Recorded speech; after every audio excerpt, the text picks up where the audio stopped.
দেখুন আমাদের মমতা ব্যানার্জি কি বলছে। उन्होंने कहा उन्होंने जो किया है ठीक किया है। हमने बोला आपको कैमरामैन अनाउंस बाहर में बताएंगे, लेकिन बाहर का एक भी कैमरामैन को पीछे नहीं दिया। क्या लोकसभा को दुकान के लिए मैंने बोला आपका हाल जो धनकर का माफिक होगा।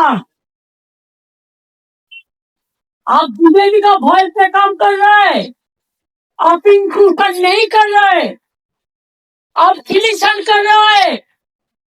पहले 58 लोग को बात दिया, इसका बाद 1.4 करोड़ मीन 216 का नाम अब मिसमैच कर डाल दिया। बिहार तो देखा नहीं, किसी के लिए पूरा नाम जीत गया। हरियाणा देखा नहीं, जीत गया मैनिपुलेशन करके महाराष्ट्र में। लेकिन हमारा ऑर्गेनाइजेशन है, इसी के लिए हम अगर आप चाहते हैं, I can challenge, I can been next of people here in Delhi and I can challenge them in court of anybody else. अभी क्या किया हमारा DO is the authorized person as per statutory book of election commission RPF. उन्होंने क्या किया, बाहर से observer ले आया। अगर डीओ क्लियर करते हैं, ईआरओ क्लियर करते हैं, बीएलओ क्लियर करता है, उनका जो ऑब्जर्वर अपॉइंटमेंट किया है, जिसको पास कोई स्टैट्यूटरी पावर नहीं है, उन्होंने पूरा सबको डिलीट कर देता है। और डोमिसाइल सर्टिफिकेट अलाउ है, लैंड सर्टिफिकेट अलाउ है, माध्यमिक आधार कार्ड अलाउ है, लैंड कार्ड अलाउ है, फैमिली रजिस्टर्ड अलाउ है। बंगाल में कुछ अलाउ नहीं है। तो हमने आधार कार्ड दिया, हेल्थ कार्ड दिया, फैमिली रजिस्टर्ड कार्ड दिया, रेशन कार्ड दिया, क्या नहीं किया, कार्ड का माला बन गया। আপনার কি মনে হয় মমতা ব্যানার্জি কেন নিয়ে গেছেন এসআইআর এ যাদের নাম বাদ পড়েছে সেরকম পরিবারদের নিয়ে, এবং আরো ডিজিপি মর্যাদার পুলিশ কর্মীদের কালকে নিয়ে যাওয়া হচ্ছে? কোশ্চিন একটাই, কার পয়সায় নিয়ে যাওয়া হচ্ছে? আমার আপনার ট্যাক্সের পয়সায় নিয়ে যাওয়া হচ্ছে। কেন নিয়ে যাওয়া হচ্ছে? যাতে ইলেকশনের ফায়দাটা উঠাতে পারে। কারণ মমতা ব্যানার্জি জানে সামনে আছে হচ্ছে বিধানসভা ভোট, এবং বিধানসভা ভোটের আগে রাজ্য পুলিশ ভার্সেস সেন্ট্রাল পুলিশের মধ্যে যদি কিছু একটা গন্ডগোল করা যায়, এবং সেক্ষেত্রে নিউজটা কিন্তু ন্যাশনাল মিডিয়া কভার করছে, এবং সেক্ষেত্রে তৃণমূল অনেকটাই কিন্তু ফ্রন্ট ফুটে খেলবে। এটা পুরোপুরি ভোটের স্ট্র্যাটেজি, কারণ যাদের নাম বাদ যাওয়ার তাদের নাম বাদ যাবে, যাদের নাম বাদ যাওয়ার নয় তাদের নাম বাদ যাবে না, কারণ ফর্ম 6 আবার কিন্তু চলে এসছে। এবং পশ্চিমবঙ্গে বিশুদ্ধ ভোটার তালিকা কখনোই প্রকাশিত হতে পারবে না, কারণ আমরা জানি সব পক্ষ থেকেই গরমিল হয়েছে, এবং ইলেকশন কমিশনের ব্যর্থতা তো রয়েছে।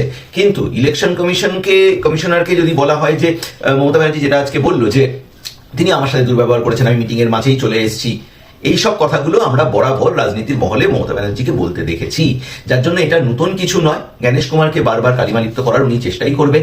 এবার তিনি পুরো লোকজন নিয়ে বঙ্গভবনে রয়েছেন, সেখানে আবার পশ্চিমবঙ্গের পুলিশকেই ডেকে নিচ্ছেন, প্রায় 2-3 কোটি টাকা খরচা করে এদের পুরো জিনিসগুলো চলছে আমার আপনার ট্যাক্সের পয়সা, হ্যাঁ এটা মনে করিয়ে দিই।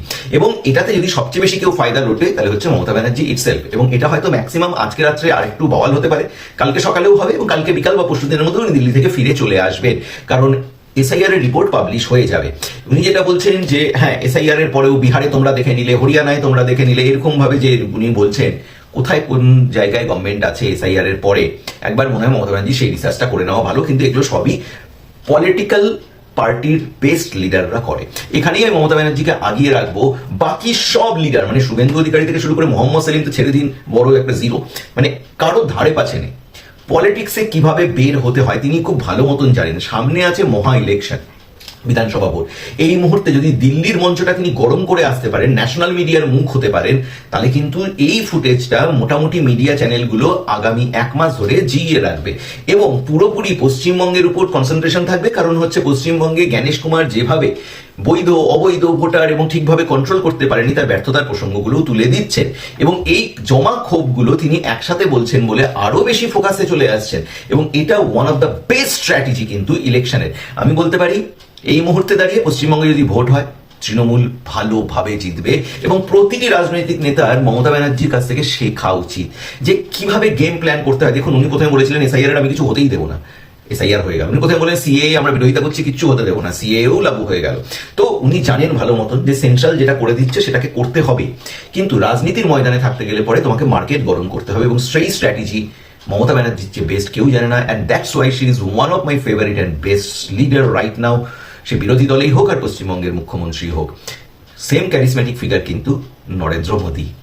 এবং এই জন্যই পশ্চিমবঙ্গে অন্য কোনো দলের জেতা মুশকিল, কারণ মমতা ব্যানার্জির এগেনস্টে যদি আপনাকে জিততে হয় 2x ইন্টু মমতা ব্যানার্জি লাগবে। শুভেন্দু অধিকারী দিয়ে সেটা কিন্তু হবে না, কারণ মমতা ব্যানার্জির এগেনস্টে মমতা ব্যানার্জি ইন্টু 2x। হ্যাঁ, যদি এখন অভিষেক ব্যানার্জি কোনোভাবে হয়ে যায়, তার এগেনস্টে শুভেন্দু অধিকারীকে আপনি দাঁড় করান, সেখানে হয়তো একটা অন্য কিছু রেজাল্ট আসলেও আসতে পারে, কিন্তু মমতা ব্যানার্জির বিকল্প পশ্চিমবঙ্গ পায়নি, পাবেও না এবং আগামী দিনে তৈরি হবে কিনা জানা নেই। তার জন্য 2026-এর ভোটে ক্লিন সুইপ কিন্তু খেলতে চলেছেন মমতা ব্যানার্জি, আর তারই এটা বলতে পারেন একটা গিমিক, একটা প্রস্তুতি পর্ব। ইলেকশন কমিশনার যা করার সেটাই করবে, আমরা সেটা সবাই জানি। এটা জাস্ট লোক দেখানো, পার্ট অফ পলিটিক্যাল গেম। সঙ্গে থাকুন, ভিডিওটিকে ভালোবাসা দিন। জয় হিন্দ, বন্দে মাতরম।